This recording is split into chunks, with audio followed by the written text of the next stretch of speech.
course you know I love jewelry, but what you may not know is that I also love photography, and I've been collecting photographs for more than 25 years. So I decided to invite my friend and colleague, Aimee Pflieger, over to have a look. Hi, Aimee. Hi, How Frank. are you? I'm fine. Oh, nice to see you. Thank you so much for coming. Thanks for having me.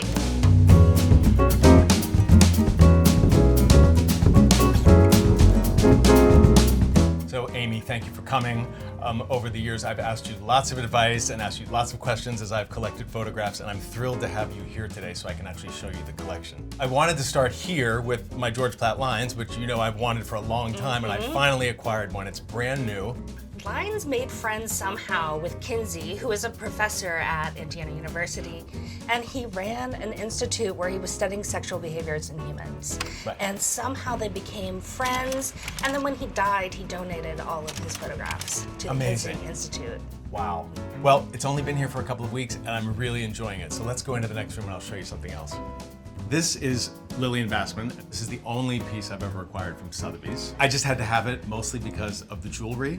I love the placement of the brooch and the back, and the earrings are so great. It just very much, to me, captures that 50s elegance.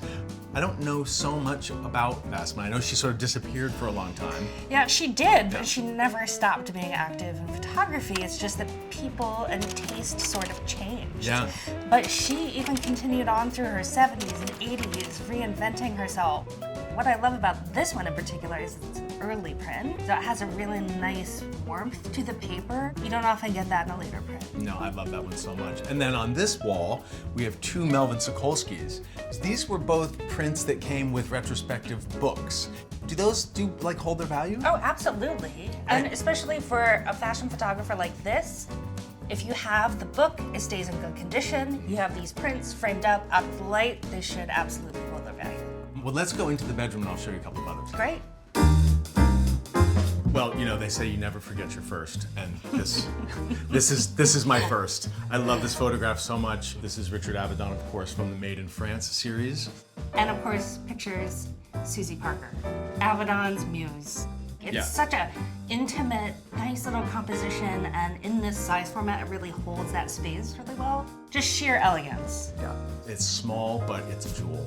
So, since we were talking about different size formats, I really would love your opinion on this Berenice Abbott. Okay, great. We acquired this quite a while ago, actually, for an amazing price, and I wonder why the smaller ones often go for so much more money. So it has to do with the age of the photograph, not the size of the photograph. Yeah. So this is an enlargement from a smaller negative. This would have been made probably in the 1970s. Got The it. earlier prints would have been this big, Right. not this big. Got it. So this is from 1930, I think, this photograph. The and so a negative. print from that time is worth a lot A more. lot more. Well, I happen to love this. I think it's great scale, really shows the photograph well, and it's a great shot of New York City. I love it too, and I think that the size actually gives it a little bit more room to breathe. You can really see all those details in there, from these early buildings in the front to the later newer construction Art Deco buildings in the back. Really shows how New York was on this verge of changing forever. Yeah, I agree. I think it works better in a large format, and it was a bargain. So Even who doesn't better. love that? Let's go out to the living room. I have a couple more things I want to show you. Great.